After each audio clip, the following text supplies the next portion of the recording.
नमस्कार दोस्तों, स्वागत है आप सबका मेरे YouTube चैनल पर।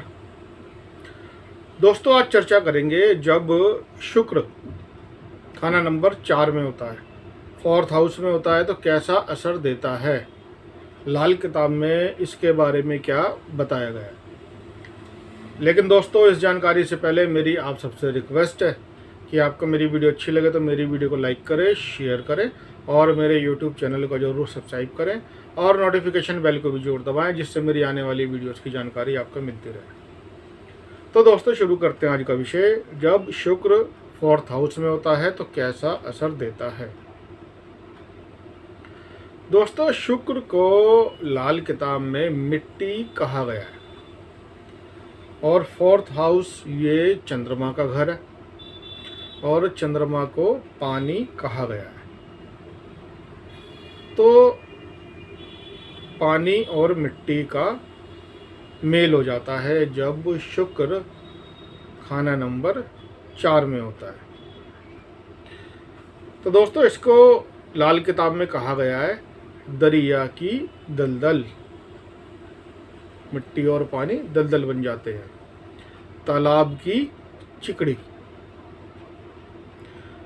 दोस्तों, लाल किताब के अनुसार कोई भी एक ग्रह एक ही घर में अपना नेक असर भी देता है, अपना मंदा असर भी देता है।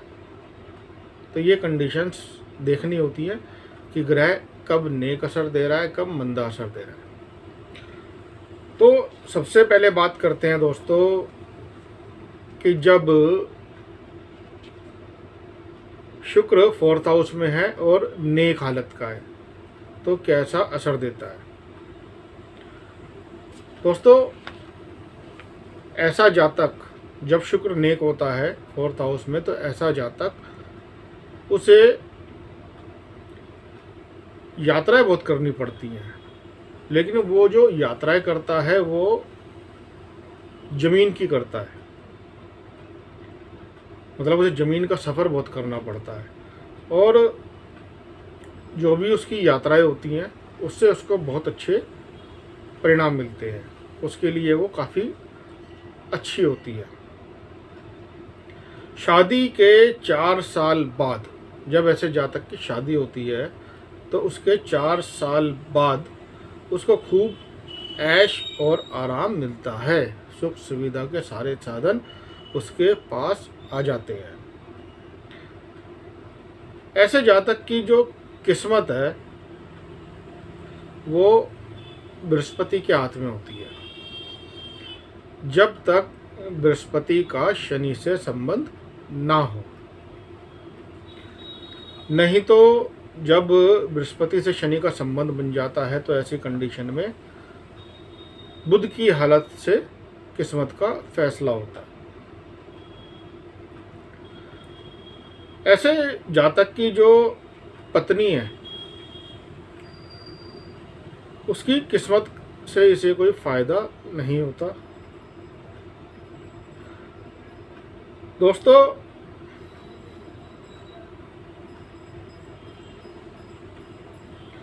जब मामा को परेशानी हो, औलाद से संबंधित परेशानियां हों, औलाद की किल्लत कही गई है यहाँ पर, औलाद की किल्लत हो, मामा का घर बर्बाद हो चुका हो, तो ऐसी कंडीशन में क्या किया जाएगा। ऐसी कंडीशन में बताया गया है चंद्रमा का उपाय करें और कुएं में बृहस्पति की चीज़ें गिराएं। बृहस्पति की चीज़ें दोस्तों जैसे हल्दी, केसर, चने की दाल, ये कुएं में गिराएं। दोस्तों, शुक्र 4th हाउस वाले की एक समय पर 2 स्त्रियों से इसका संबंध होता है। 2 इसकी औरतें होती हैं। एक तो इससे बड़ी उम्र की होती है, जो बूढ़ी माँ की तरह बड़ी उम्र की है, वो इससे बड़ी उम्र की होती है, और दूसरी इसकी उम्र के आसपास की होती है। और वो ऐश आराम की मालिक होती है, मतलब मौज मस्ती करने वाली होती है। मगर फिर भी ऐसे जातक को औलाद की किल्लत होती है, मतलब इसके यहाँ नर संतान नहीं होती।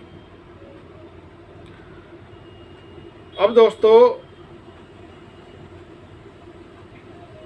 मंदी हालत की बात करते हैं कि जब शुक्र 4th हाउस में और मंदी हालत का है, तो ऐसे में अगर जो कुआं है, घर के पास जो कुआं है, वो कुआं बंद हो या कुएं पर छत डालकर मकान बना लिया जाए, तो इससे लावल्दी का योग बन जाता है। अगर ऐसा जातक इश्क के चक्कर में पड़ जाए तो वो बर्बाद हो जाता है। ऐसे जातक को चाहिए कि वो किसी की बुराई ना करे, बुराई को छिपाए और अच्छाई को देखे, अच्छाई को बताए, तो उसके लिए काफ़ी शुभ होता है ऐसा व्यवहार करना। मकान की जो छत है उसकी हालत अगर अच्छी है तो इससे ऐसे जातक की जो पत्नी है उसकी जो सेहत है वो अच्छी रहती है। दोस्तों जब शुक्र और चंद्रमा दोनों ही मंदे हों, या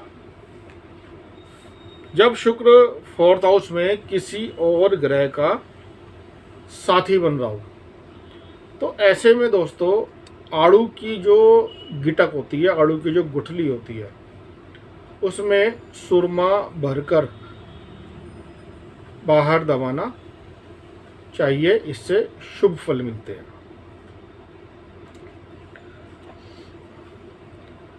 जब शनिचर बृहस्पति के साथ ना हो तो बृहस्पति औरत मतलब पत्नी की जो किस्मत है वो अच्छी या बुरी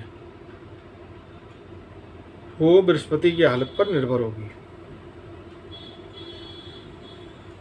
अगर बृहस्पति अच्छा है तो औरत का जो भाग्य है वो साथ देगा, नहीं तो भाग्य साथ नहीं देगा।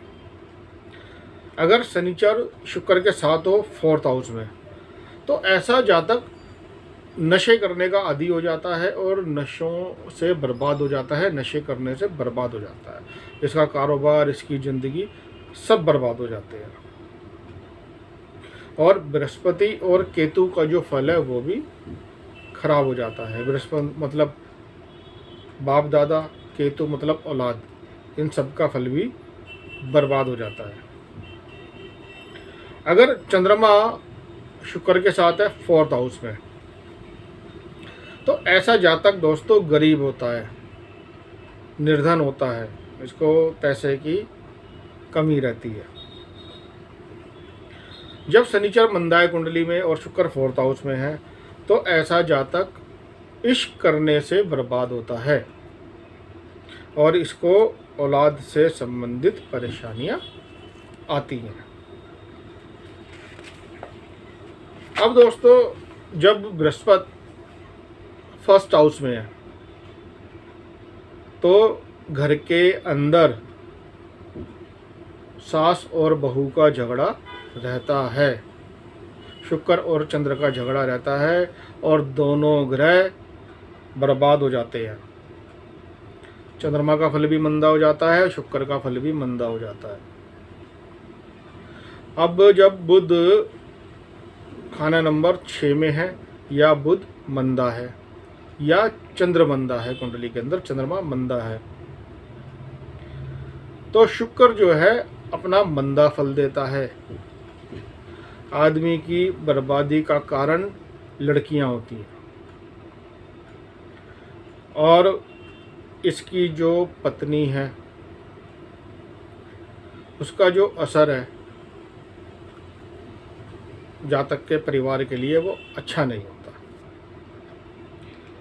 दोस्तों अब बात करते हैं कुछ उपायों के बारे में। जब शुक्र 4th हाउस में है तो क्या उपाय करने चाहिए। आड़ू की गिटक में सुरमा भरकर बाहर दबाना चाहिए, ये उपाय मैंने आपको बता दिया है। और कुएं में बृहस्पति की चीज़ें गिरानी चाहिए, ये उपाय भी मैंने आपको बता दिया है। और दोस्तों अगर संतान से संबंधित परेशानियां हो तो चंद्रमा का उपाय करना चाहिए। और दोस्तों जो पहली पत्नी है उससे 2 बार पूरे रस्मों रिवाज से शादी करनी चाहिए। इससे जो 2 पत्नियां होने की जो कंडीशन बताई गई है शुक्र 4th हाउस में वो नहीं रहेगी और औलाद जल्दी होगी। जब पत्नी की सेहत खराब हो, खास तौर पर जब पत्नी को गर्भाशय से बच्चादानी से संबंधित परेशानी हो, तो ऐसे में दोस्तों मंगल का उपाय करना चाहिए। और घर की जो सबसे पुरानी दहलीज है वो हमेशा सहायक रहती है मंदे समय पर। तो दोस्तों ये थी डिस्कशन शुक्र 4th हाउस के बारे में। उम्मीद करता हूँ मेरी इस वीडियो से आपको एक अच्छी जानकारी मिली होगी। आपको मेरी वीडियो अच्छी लगे तो मेरी वीडियो को लाइक करें, शेयर करें और मेरे यूट्यूब चैनल को जरूर सब्सक्राइब करें। धन्यवाद।